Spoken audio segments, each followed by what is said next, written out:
What is going on, everybody? We're here. We're live. It's Tuesday. It's Ryan and Jay.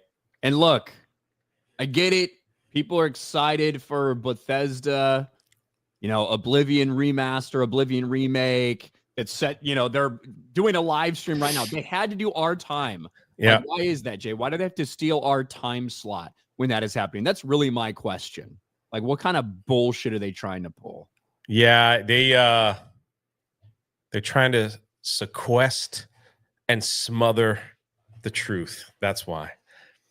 They are. And yes, we are keeping an eye on that as we're going along here. All will be revealed. Bethesda Softworks. And look, I think it would have been very funny, okay, if this entire thing was a ploy and it wasn't actually the Oblivion remake that's kind of been leaked a bunch over the past couple weeks. And, they got there. If this is what it was, and they were just like disappeared the 4 and gave us another remake of Skyrim, or disappeared the 1 and just made it 5 to give us another Skyrim remaster release, something. Yeah. But no, it is Oblivion. I feel like it's been known for a while. We knew it was going to drop at some point this week, and here it is. Got almost 400,000 people watching this Bethesda live stream. Is they're about to give us details about what exactly to expect. I think it's going to do really well for them. Bethesda has come under a lot of criticism in recent years, obviously. And of course, a lot of people want fucking Elder Scrolls 6. You know what would have been awesome, Jay? If they got people all fucking hyped over this Oblivion remaster. Okay? And instead, right as the stream started, instead of erasing the 1, what if they flipped the spots? And it was a stealth announcement of Elder Scrolls 6. That would have me like shitting my pants, because that would be amazing, because that's what people have wanted for a long ass time now. But I think that Oblivion's an awesome game, obviously, for when it came out, and I think people are gonna buy the shit out of it, out of a remastered edition of this. What do you think they're gonna pay? I mean, charge. They're gonna go the Nintendo route 60, and be like $60, $70. $100. Well, I think it's gonna be $70. Yeah, probably standard. Now I would imagine it'll be on Game Pass, just because that's kind of what we're used to seeing now when it comes to this studio. That's what I would imagine it would be, that it would be on Game Pass, but who knows? We'll be keeping an eye on this. I don't know exactly what the entire announcement's going to be, but we do have that. We're paying attention to it. Don't worry. I'm sure that that'll be covered on the Gaming Focus Tuesday night's main event live stream. Now, if it's not coming out, if it's not a Switch 2 thing, maybe Jeremy will ignore it. I don't know. But it should. I imagine it'll be covered. I think so. We'll see. Oh, I am behind. Here it is. Oh. Hold on.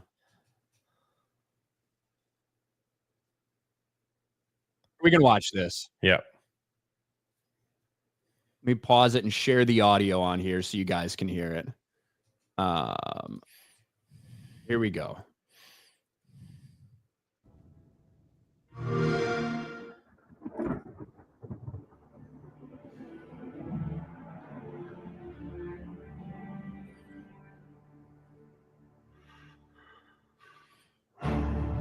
The others, they were taken to the tower.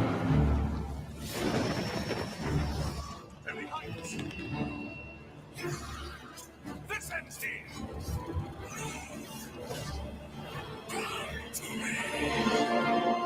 You hold our future in your hands. Take with you my blessings and the hope of the Empire. Find him and close shut the jaws of Oblivion.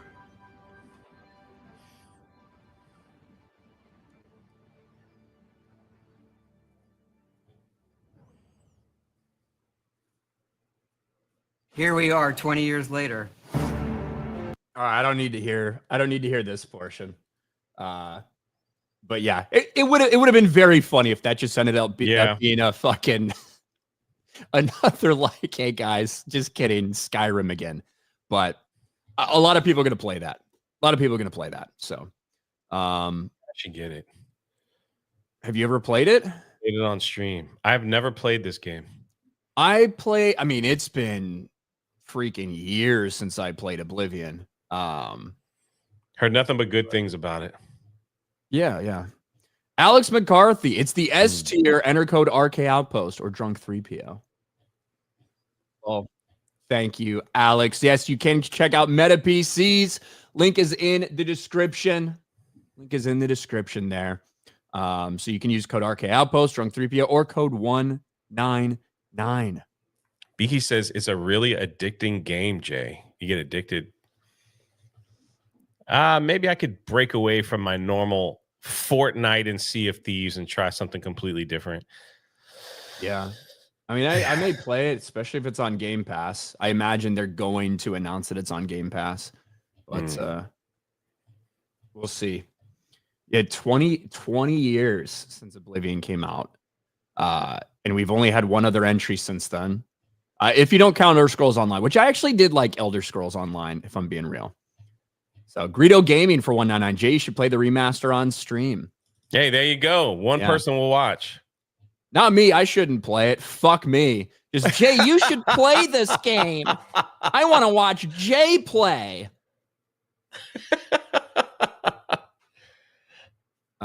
Not me though. But we do have some other things to talk about. We talked a little bit about Last of Us yesterday, and now we're starting to see everyone's kind of reactions to that. And shocker, Jay, wouldn't you know it, that a decision that was incredibly divisive 5 years ago, that split fans and really upset a lot of people, is once again incredibly divisive. Who would have thought? People are still there. Yeah, it's like 2020 all over again, right? People are mad, angry. They're crying. I don't know. It's pretty wild. It is pretty wild. It's like we all, I guess the gaming community all knew what was coming. So people just going in dry. They didn't know what was going to happen. So they're very upset. You think people will stop watching the show after this? I mean, some people, but not. They'll just be like, they killed my favorite character. I'm done with it. I don't know. Like, I think it might depend on how the next episode or two goes. Like after something like that, I imagine people will tune in. But we'll see. I don't think it'll be like, obviously it had a big second season premiere. I think they'll do a flashback scene all about Joel. Well, that's how the game is, Jay. I never played the game, so there's several flashback scenes that I'm sure they'll do throughout. Yeah. That I'm sure they'll do throughout that. But before we get into that, get a couple more of these super chats from Empty Headed. Fine, here for Ryan to play the remaster. Well, thanks, Empty Headed. I agree with Josh. Ryan Kinnell's secret miscegenation for $5. I don't even know what that means. Am I hugging a obese black woman? Amen. Solo lost money. Raylos are weird. Fuck Naughty Dog. And we will talk to you later. Thank you, Ryan Kinnell. Used to be the catchphrase around here. That was. Oh, it means race mixing? Yeah. Why do I even need to know that word? Why? That's why there's a picture of me with a black woman. I got it. Why do I even need to know what that word means? You know, I mean, just in case, you got to stay up to date. I like the interracial relationship better. Like that. That's just a better word. Why? Or I got hoes in different area codes. That was the original. All right. That's it. They saw you with somebody that looked a little bit different than you. You're like, yeah, well, I got hoes in other area codes. That's what it is. So I didn't know that had anything to do with, I got one black, one white, one Puerto Rican, one Chinese. I didn't know that. I thought it just meant, got a lot of hoes everywhere. Not necessarily. You do realize that certain area codes probably has a higher percentage of a different race. I mean, it can be the case. I could also list off fucking a million area codes where it's all just white people. But yeah. I'll give you that. I got hoes in different area codes, different zip codes. But anyway, Snacks. Anyone else think Bella Ramsey looks like that Scottish alien girl from the PlayStation commercial? Whatever fucking ugly thing you can think of is probably what Bella Ramsey looks like. Okay. But I guess we can look at this, Jay. We talked about this a little bit yesterday. The reaction to Joel's death in The Last of Us Season 2, just like in The Last of Us Part 2, which obviously went over not so great with a lot of fans. It was incredibly divisive when that happened. Well, they just did it again. There were some people who speculated they're not going to do it this time. Naughty Dog, they learned their lesson. They're not going to kill off Joel. They were never not going to kill him. It was just a question of if it would happen this early or not. And it did happen this early. Now, they did their best to give you a little bit of Abby's backstory before this so you can sympathize a little more with the person who just brutally murdered your hero, Joel. But nevertheless, it happened. Pedro Pascal's character gets killed off in The Last of Us Episode 2. And we saw a lot of people's different reactions to this. This episode has put me into shock. What? Hashtag The Last of Us. There's an Abby Stan account. Gosh. And we talked about it yesterday. Feels like I'm reliving 2020 all over again. But a lot of you are in for a shock with how the next 2 or so seasons will be handling Abby. An even bigger shocker for how all of this concludes. And you know, Jay, Last of Us Part 2 on Metacritic did really well with critics, not so well with fans. Fans very split on this game. Well, The Last of Us Season 1, just like the game, did very well with critics and fans alike. Not so much for The Last of Us Season 2. Who could have seen this coming? Who could have possibly imagined that doing the very same thing that pissed fans off and split the fandom 5 years ago would happen once again? But this is where we are. Last of Us HBO fans erupt over Season 2 Joel storyline that gamers have been dealing with since 2020.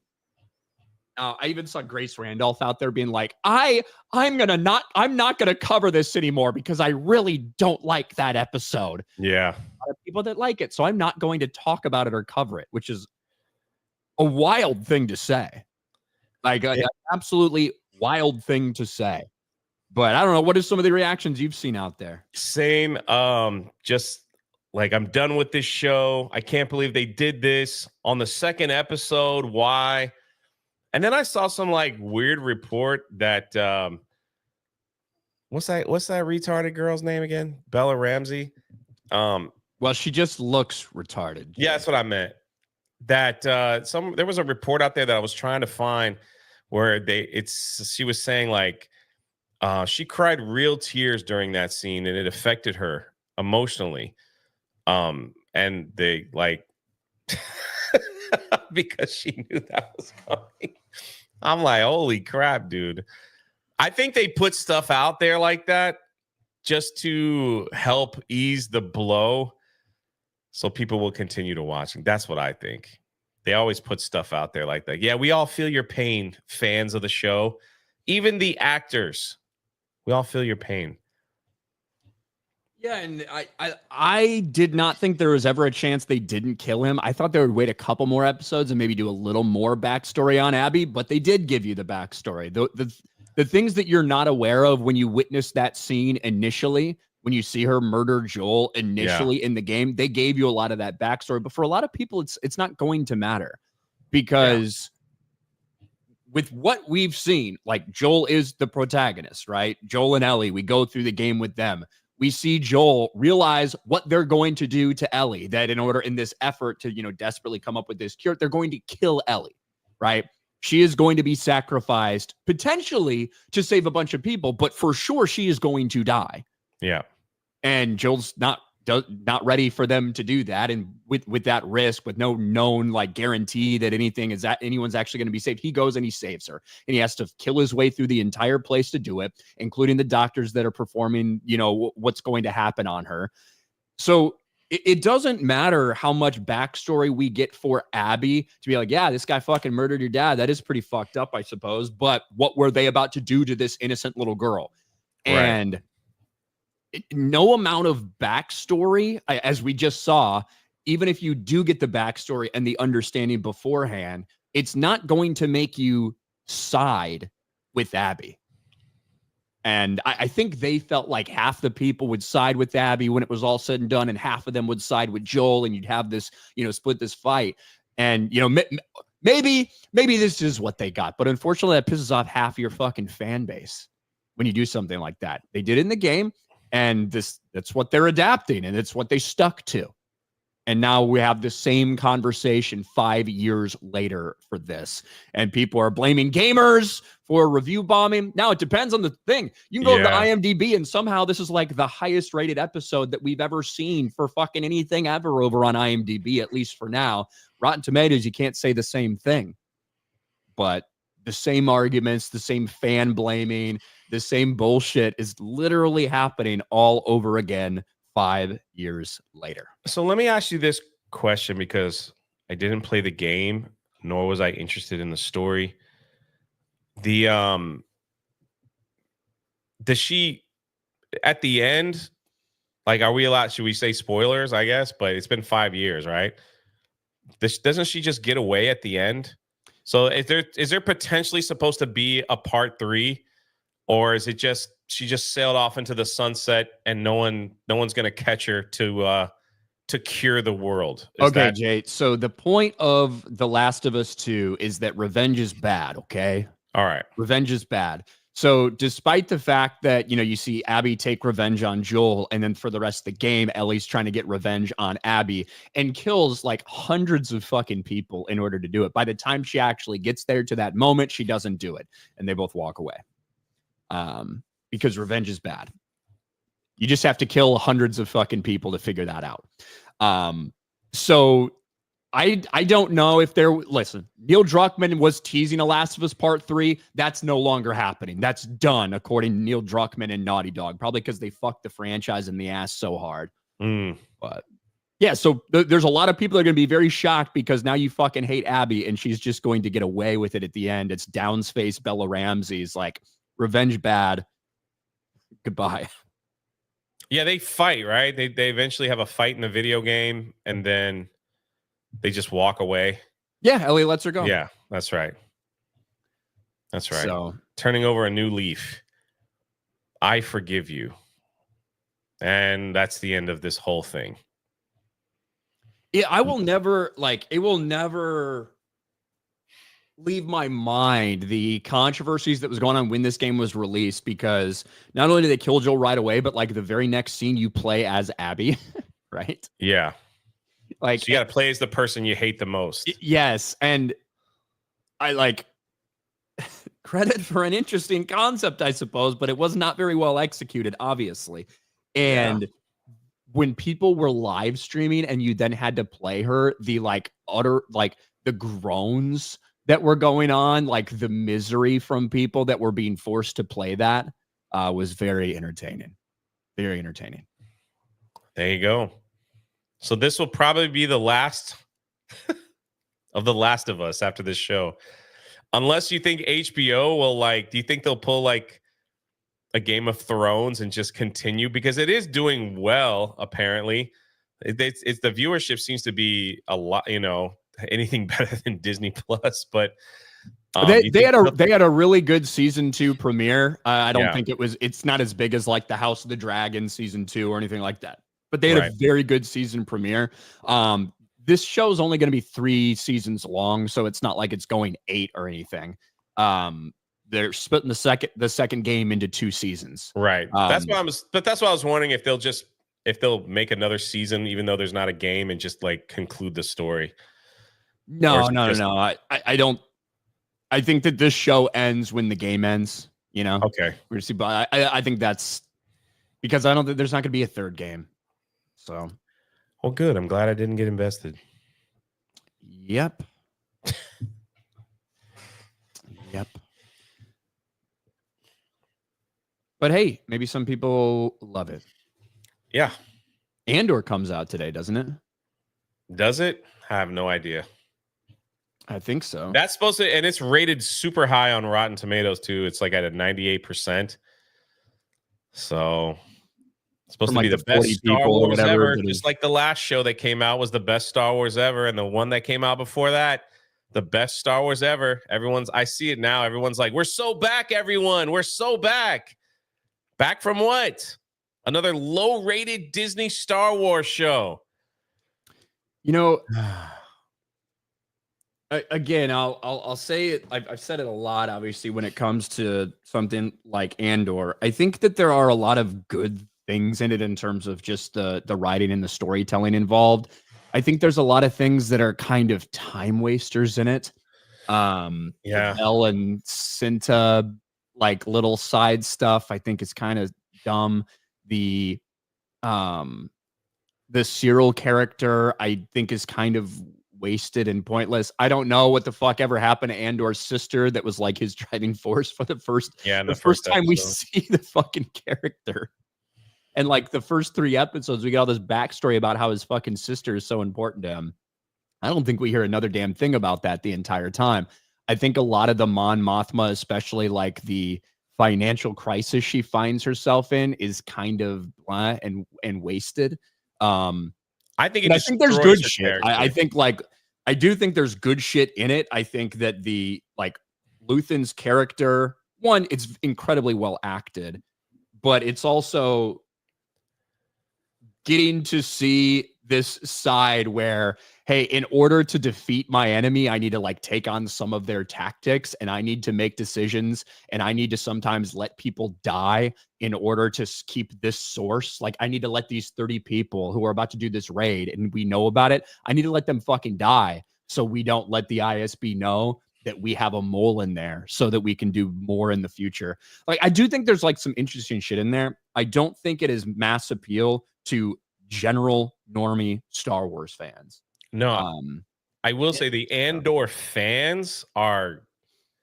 It's an interesting group because these are the same people that attacked Acolyte and other shows, and they're like, we just need Andor, we just need this Andor, we need shows like this. Everything else is trash. They're a special group. But Ryan, I have some breaking news. Okay, that's gonna change Star Wars forever. I just want you to see. This was tweeted at 11:12 today. All right, 11:12 today. So it is brave. It's about 10 minutes old. You need to know. It appears that Kathleen Kennedy is reportedly stepping down as the president of Lucasfilm in August 2025 via the insider.com. I know we have never reported or heard anything like this ever, that Kennedy is stepping down as president. So I'm glad that we here on Geeks and Gamers Daily has brought you the breaking news. Oops, I hit the button by accident. Aren't you excited now that you know for certain? Yeah, I feel like didn't this come out yesterday? I don't know, but it just broke right now. Like that's the first time I've seen this tweet. Yeah, can you click on the InSchneider thing? Sure. Yeah, I think I heard some discussion of this yesterday. It's like I do think it's going to be sometime in the next couple months, just like that fucking report that came out said. Yeah. Do you know what I mean? So yeah, that was from yesterday. There it is. April 21st is when it actually got published, but Cosmic Marvel didn't tweet about it till today. But yeah, August. That would be within that year time frame that Kathleen Kennedy basically came out and did a big interview denying yet also confirming at the same time.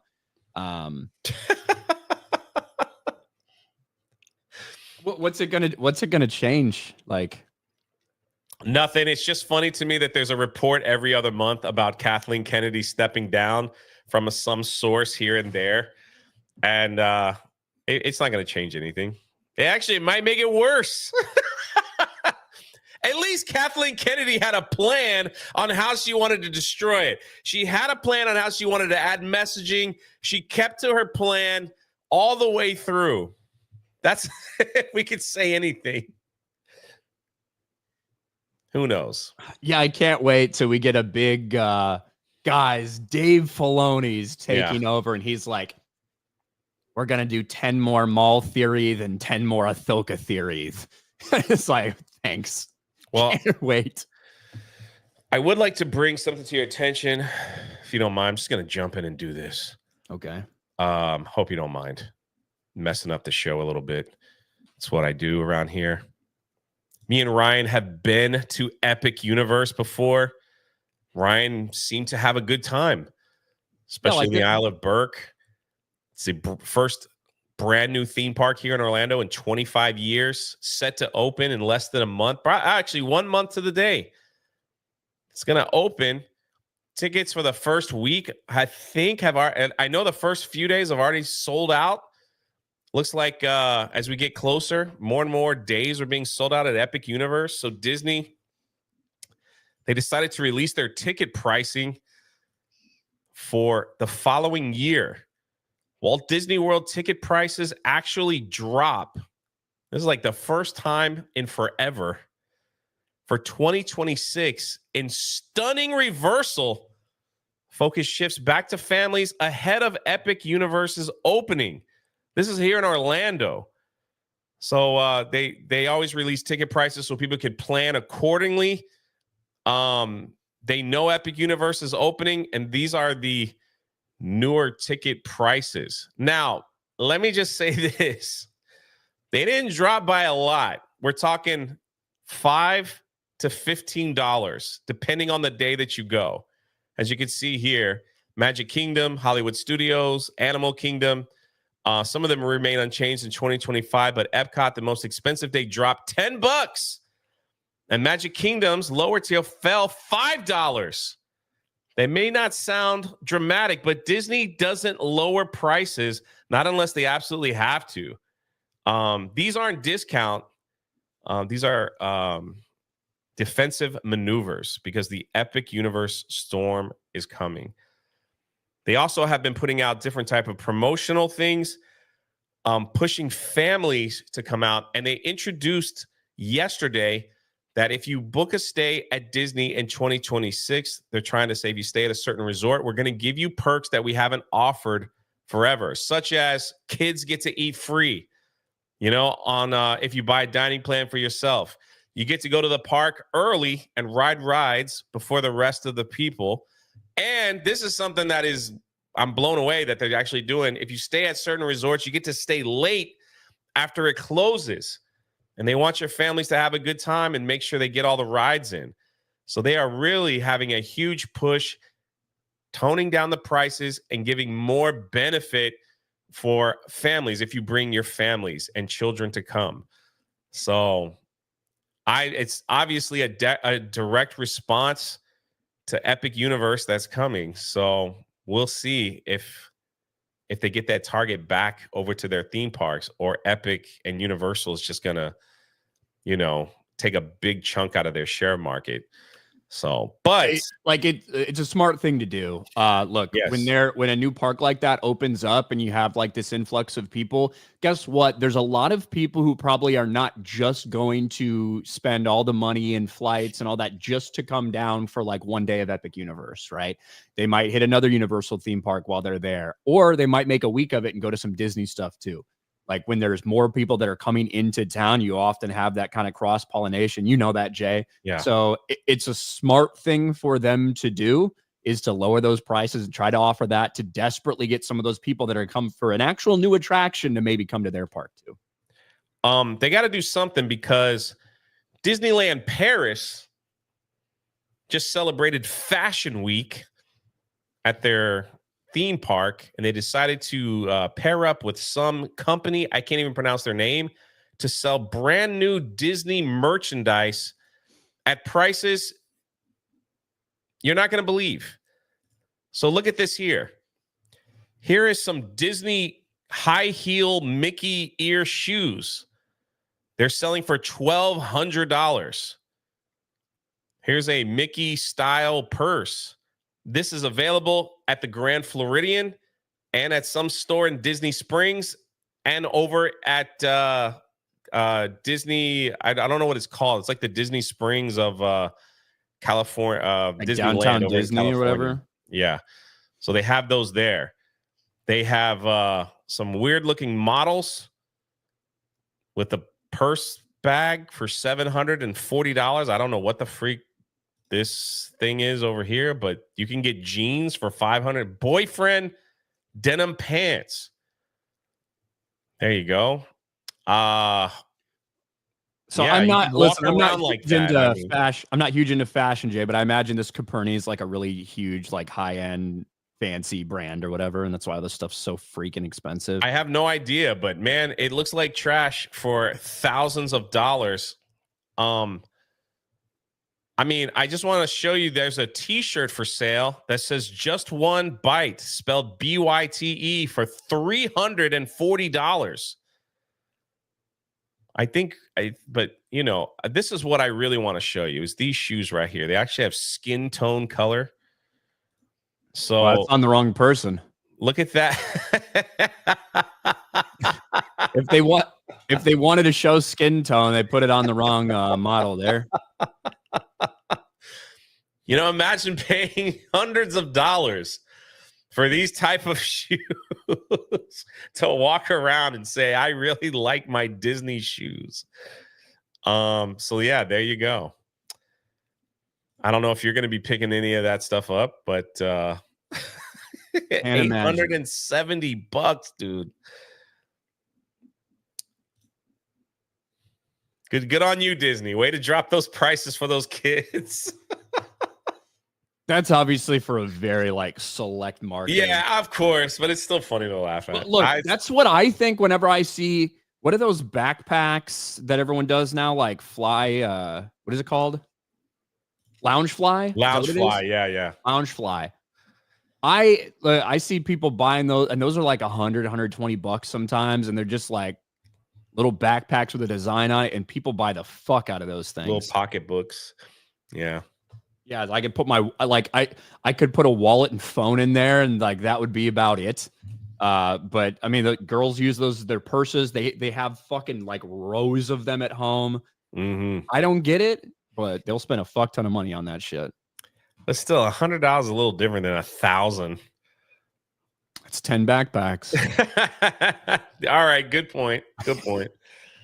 It's 10 backpacks. Sideways stand for $5. Bella Ramsey looks like Sloth if he hadn't got dropped on his head. Sid the Sloth? Or, oh no, Sloth. Okay, yeah. If he hadn't got dropped on his head, maybe that's true. Maybe it's the prequel. Wild Man for $2. Looking good today, Ryan. Your hair's perfect. Thanks.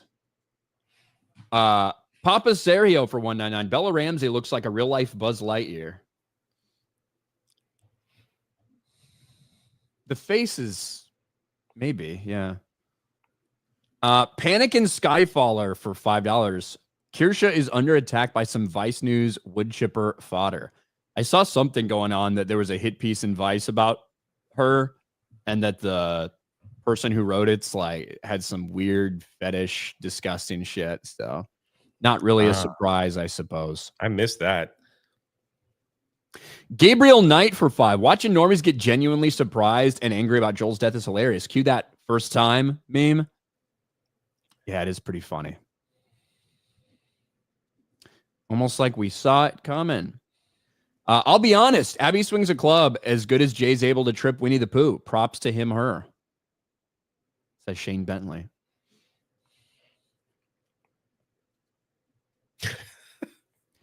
Rainbow Ratto for $2. I was really angry about the game, Joel, but Pedro, yeah, there's some people that get a little bit of special excitement out of seeing Pedro get. Hey, and before, like, after we're done, if you want, I have the Elder Scrolls commercial. It's only 2 minutes, and all the information about what it cost, where it's available. Yeah, let's pop that up there. You want to do that? Right now they're doing a little bit of. I still have the stream up. They're doing a little bit of like gameplay and stuff. But you can pop that up. Yeah. So now they're just clipping this out. It's from Screen Time. Elder Scrolls 50. Yeah, only $50. Available on Game Pass. Includes all previous DLCs. I don't know when they're gonna. I don't know when it drops though. But I was born 87 years ago. This is Gary. But for all these years, I've never been the ruler of my own dreams. This is the 27th of last seed, the year of Akatosh 433. These are the closing days of the third era, and the final hours of my life. I have seen the gates of Oblivion, beyond which no waking eye may see.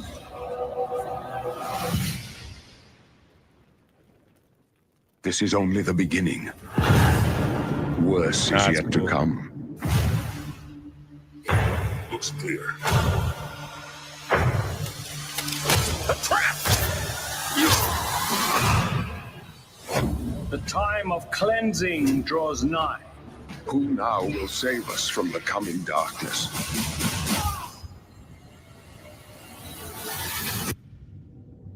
A lot of music.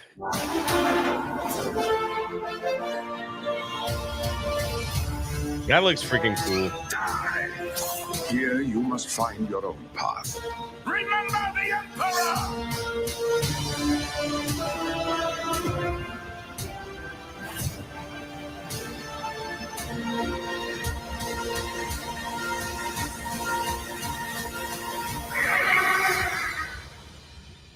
Find him and close shut the jaws of Oblivion.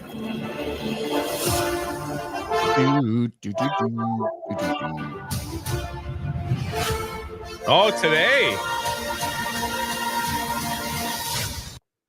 There you go. I thought it was going to be like they were going to announce it, that they were going to release it No, like later this year. Good. all of the kind of speculation surrounding it that's popped up in the last few weeks is that it's going to be like basically a stealth drop, right? No like promotion surrounding it. A couple of things leaked out. I think they let things leak out to get people talking about it, and then did a live stream today, and now it's out. And only $50.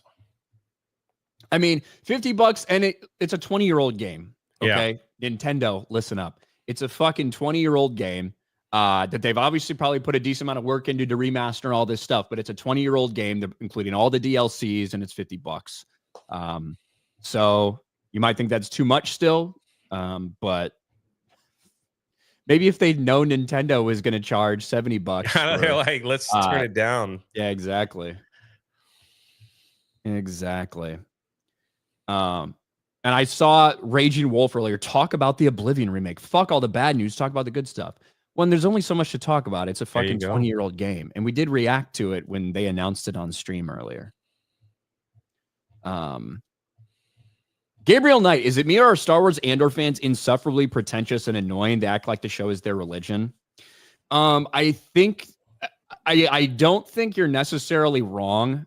However, I think that it's interesting to see who fans of certain things are, because for a lot of people, they're like, Andor doesn't feel like Star Wars because there's not Jedi or lightsabers or whatever. And I would say to the general normie group of people, I'd say, yeah, that's true. However, I'm also someone who's probably read more Star Wars stories than 99% of people. So I've read a lot of Star Wars stories in the Star Wars universe that weren't about fucking Jedi and Sith, that weren't about lightsabers, right? And that doesn't mean that they're not any good. They can be really good. It just all depends on the story itself. There can be stories about Jedi and Sith with lightsabers that are fucking incredible garbage and shit all over, everything that came before it, as we've seen multiple times. But I do think that it is not for normies. It is not for a general audience. And I think there's good things about it. I think there's bad things about the first season. But yeah, I think it does tend to attract some people that feel like they're drawn to a little bit higher quality storytelling, whether they're right about that or wrong about that. So you do get a little bit of that from Andor fans. I'm not going to disagree. But some people would say that I can be a little bit fucking pretentious and annoying by talking about the expanded universe. Because some people don't want to sit there and read. They just want a 2-hour thing with force powers and lightsabers. And a lot of them can't tell what's good or bad either. So I would say it just depends. Some people just get annoyed looking at my face. So there's that. Yeah. Blue-Eyed Scorpio for 5. I can't imagine that normies took the Jolan 1 very well, because ultimately it's still shit storytelling. Plus a lot of people genuinely like Pedro. He's in enough fucking things. Husker 88. Give me some Darth Bane or Revan, please. Done with this era. I don't want Disney touching either of those characters. Taker for $5. Andor's big thing is it doesn't have the Force, Jedi, or Sith, right? I don't know if that's what it's marketed on, but it's just a story about people that don't have Force abilities. It's like Star Wars for people who aren't fans of Star Wars, limited audience. Again, I would say that it's not for normies. But I don't think you have to have a Jedi or a Sith in something to make a great Star Wars story at all. Blue-Eyed Scorpio for $5. You guys are way behind. Doomcock told us the Kathleen Kennedy news 6 years ago. Oh, I know, right? Oh, he just knew the whole time. August of 2025. That must have been what he said, yeah? That in August of 2025, she was going to step down of her own accord. That must have been it. The Trillist, Too Little, Too Late. Nice try, Disney. Madney for $5. Oblivion remake looks cool and all, but I won't buy it unless I can pick my pronouns. Huh. No word on the pronouns. No word on the pronouns as of yet. All right. Let me make sure we're caught up over here. Switzerland, play it for $1. I should not cook while listening to news. Maybe made my food rancid. Thanks, guys. Sorry about that. What did we do that was bad? Grabthar's Hammer. What does Ryan think about brown Easter bunnies? Sign of the end times for $10 on locals. Yeah, the race swap and the Easter bunnies. Is that what you're trying to say? Or this picture of Trump saluting with the Easter bunny in the background is wild. Yeah. Did you see this? Yeah. Yummy. There we go. What an unserious picture. Did you hear that there is conspiracy stuff and people are making videos and like writing stuff up about the brown bunny because it's the first time in the history of the White House that there is a brown Easter bunny, because all years past it was always a white bunny. So now I don't know why I even got lost in the algorithm of watching these people make videos on the conspiracy of Donald Trump switching it up and using a brown bunny instead of a white one. And I'm not joking, somebody put together this correlation of numbers on how the brown bunny, if it's spelled in Greek and it makes this number, it's crazy, and how it predicted the death of the Pope. It's crazy, dude. So there you have it. The brown bunny is the cause of it all. But listen, if you have a problem with the brown bunny, just get him to shake JD Vance's hand. He won't be around much longer. And tell JD Vance to say, I pray for your good health. I pray for your good health. Bro, we covered, I know this is pop culture, but we talked about this today. There are so many tweets of people saying, hey, JD Vance, I'd like to introduce you to my ex-girlfriend mother-in-law. Or my mother-in-law. Holy crap, dude. Holy crap. God, that's freaking wild. But since we already got the, breaking, not so breaking, but new breaking fucking news from Kathleen Kennedy that at some point this year she's going to step down, which I suppose we've known for a little while. We might as well talk about, a new Star Wars announcement that happened right along these same lines. Yeah. Jay, how would you feel if you spent thousands of dollars to go to Japan for Disney Star Wars Celebration and, maybe you had fun at a Manny Jacinto panel and you were chanting for Acolyte Season 2 and, maybe you got a nice crumb that, oh, by the way, we're going to have another Darth Maul project in the works. Not like we've seen enough of that guy already. But really, there wasn't anything new that got announced. We knew that Sean Levy and Ryan Gosling were doing a Star Wars movie. We knew about all these things. No big announcements. How would you feel if the day you got back after spending thousands of your hard-earned dollars in Japan for Disney Star Wars Celebration, if you heard that there was a new show announced for Disney Star Wars the day after Celebration? Because that's what we saw yesterday. Star Wars series from creator or from Carlton Cuse and Nick Cuse in the works. the father-son duo are working on a mysterious show for Lucasfilm. This came out yesterday. Prolific Lost showrunner Carlton Cuse is taking a journey into the Star Wars galaxy with son Nick Cuse at his side. The duo is in early development of a Star Wars series for Lucasfilm, sources tell The Hollywood Reporter. Carlton Cuse's lengthy credits include Bates Motel, The Strain, Jack Ryan, and Netflix recently released medical drama Pulse.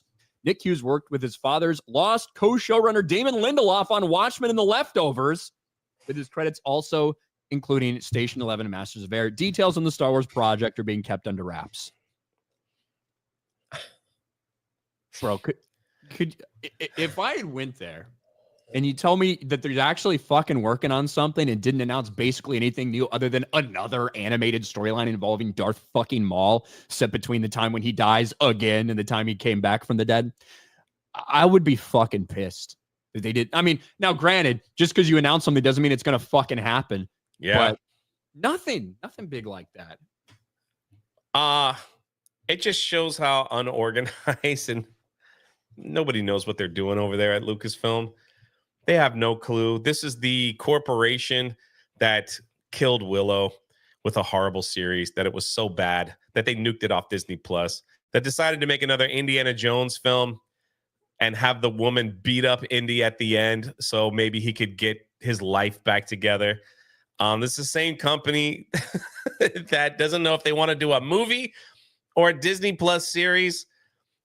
They have no idea what's good. I bet half the people there didn't even know that this was happening.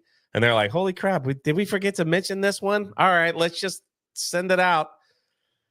Dude, it's just unbelievable, the mismanagement of this company. It's just unbelievable. I look, maybe this they learned their lesson printing money. Printing it. Maybe they learned their lesson by 2 years ago announcing the Rey movie, and that's still floundering. That's so they true. Want to announce something that was so early in development. Someone says, "What about Starfighter with Ryan Gosling?"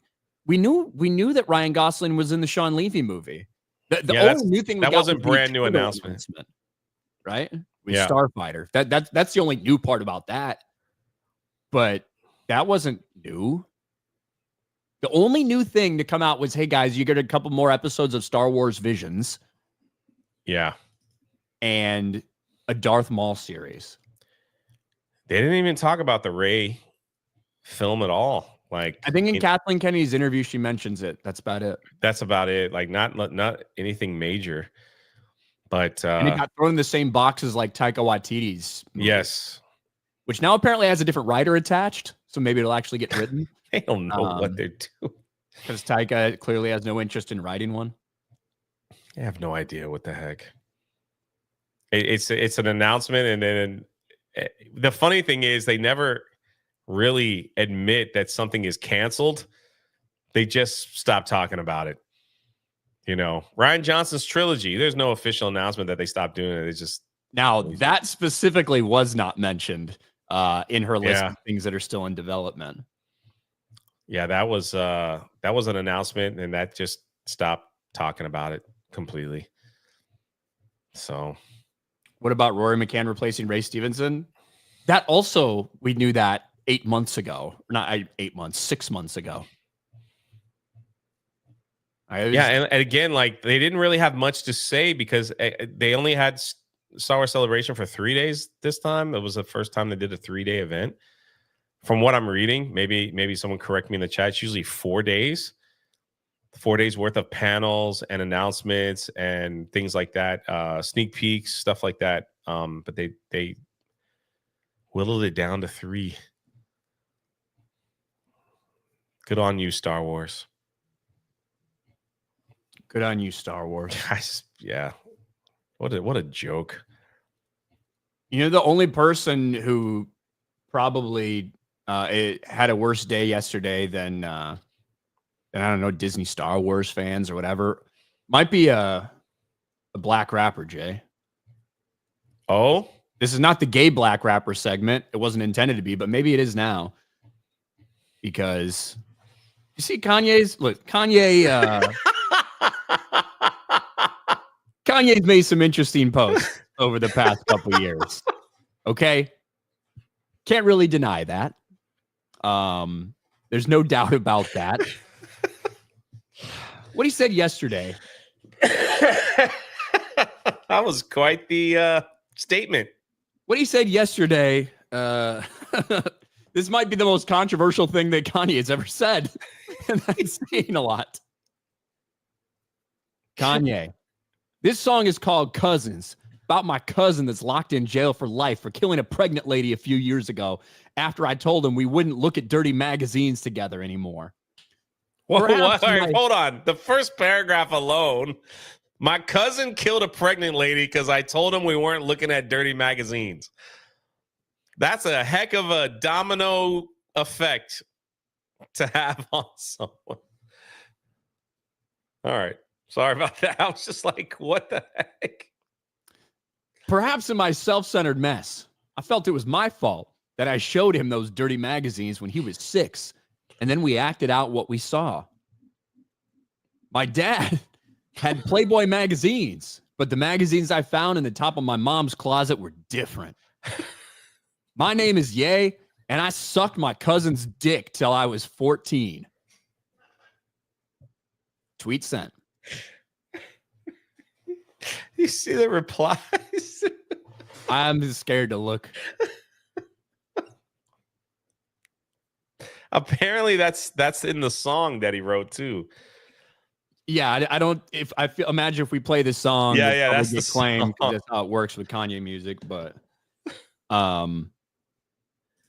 yeah. I mean, maybe How old was he? Can we ask that question? How old was your cousin? Some of us probably don't want to know anything further. I mean, and this was just followed by, look, like, for my kids, I need a right lawyer.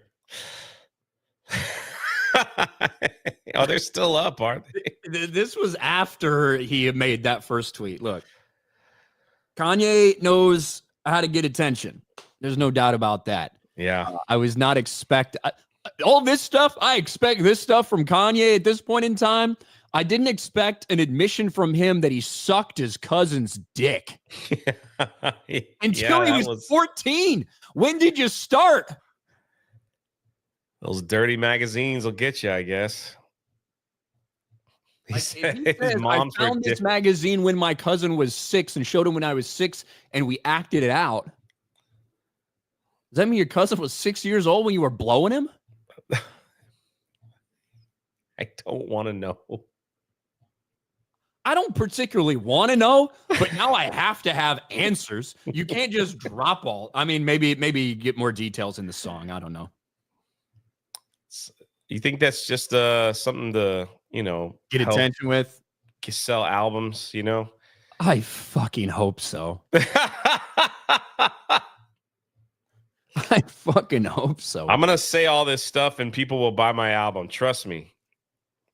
All press is good press. We'll see. We'll see how it works. Kanye's been through some stages, man. Like he went like full blown preacher for what, like 2 years. So the funny thing about that tweet is people are quote tweeting it with President Trump's like message. He's like, "Hey Kanye, yeah, that's really cool. Thank you." Have you seen that from Donald Trump? They're like quote tweeting with that. And I'm like dying. I was like, oh my God. Like Scott Hellhound, forget Jedi, Sith, and lightsabers. Make the X-Wing series of books with Wedge. 100%. That's one of the best. That's one of the best Star Wars stories that's ever existed. And it doesn't have too much to do with traditional stuff. Luke makes a fucking appearance in like one of the books. Han is kind of an important part of one of those books. Leia makes a little appearance in one, but I mean, we're talking about like a 10-book series where there's very little of that. Now, Corran Horn does turn out to be a fucking Force sensitive at some point, but that's not like what the books are about at all. I rewatched Andor twice and still not into it. Oof. I think it drags at times. You know, obviously that was a big complaint from a lot of people. And I think there's things that had no value in being there that were still in there. I think the cast, it was a little bit too big probably. But not everyone is like me, where you're interested in like the idea of getting a story from the perspective of kind of normal fucking workers on the ground who didn't really care when, like, people who didn't really care when the Empire took over because it didn't affect their day-to-day lives, and just like, whatever, new government in place, okay, blah blah blah. And then all of a sudden this fist kind of starts to tighten around your neck slowly to the point where you don't even realize it at first. And you know how frustration can grow with that kind of thing. Like, I think that you can tell great stories within there. I don't think Andor is great. I think it's the most competent thing that Disney has done, with some weak points throughout. But I do think it is the best. It's the best Disney Star Wars project that they've had, and I think it's written competently. But I just don't think it's. I don't think it has any sort of mass appeal. Just saw how the Khajiit and Argonians look. We furries can't have shit from Bethesda, can we? Modders will be busy fixing them again. Well, don't know what to tell you, Tobias. I'm sorry. Snacks for 2. And also, do furries even like Argonians? They're not furry. Snacks for 2. JD Vance has a penance stare. Empty-headed for 5. It would have made so much more sense if they cloned Maul in the Clone Wars. They have the technology after all. And Nakmaman for 10. The drunk 3PO was ultimately a gentle giant. Scientists believe it evolved into its gargantuan height in order to reach fruits and berries. Paleontologist 300 years in the future. Fruits and berries. Gabriel Knight for 2. Yeezy sucked pee peasy.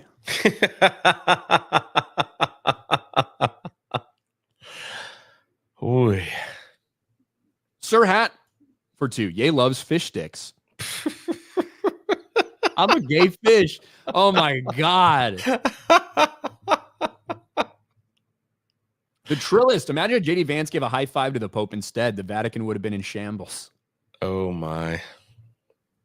Grandmaster Chris for 5. Just want to point out that Caitlin Deaver, the Abby actress, also played Drake's daughter in Uncharted 4. # nepotism. I like her in general, in the things I've seen her in. But yeah, they couldn't find anyone that looked like Abby. Isn't that weird? Maddening for 5. Kanye tweeted hyperbole for a snowball rolling downhill, picking up muds, twigs, rocks, everything. The Power for 20. Everything that takes place in the second episode of The Last of Us happened in the video game, so fans should chill with the division. No, The Power. The point is, you're not wrong. They adapted the video game. The problem is, fans hated that, right? It was divisive. It was.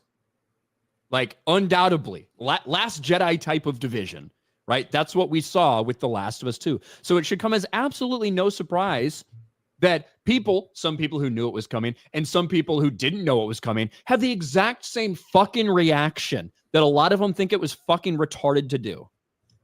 So no, fans should absolutely say how they think. Props to them for sticking to their retarded decision. I just don't think they should have made a series. Should have just left it after season 1. That's what I think.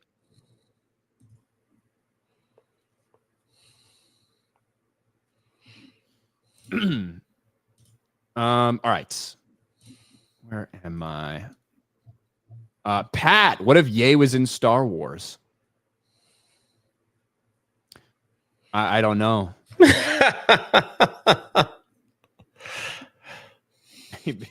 It'd be like I think that if Kanye was in Star Wars, he would be this massive entertainer who got this huge audience, and then all of a sudden just started really hammering about the Munes. He was really pissed about Munalist, how it got so much protection. He would bitch about Munes whenever he saw them because he thought they were controlling everything. That's kind of what I think. And he would have been right about Darth Plagueis. So that's my guess of if Kanye was in Star Wars. Lord Baratheon. Ryan, do you like the ISB scenes in Andor? I like some of them, yes. And the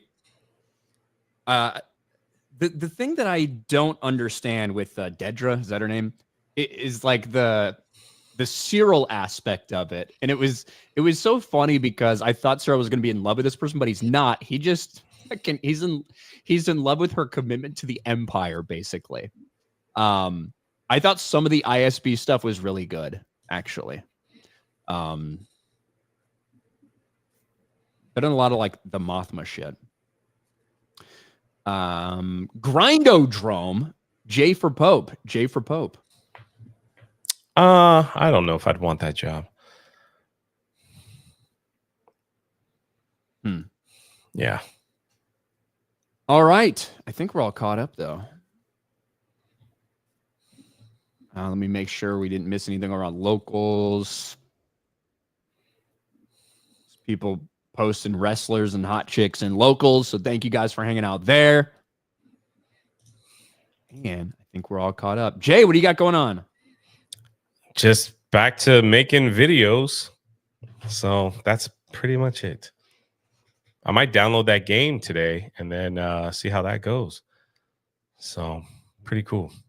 That's about it. There you go. Pretty all boring. right. We will not be here tomorrow. So yes, I guess we'll see you guys Thursday. Have a good one, everybody. We'll talk to you later. Bye. Bye.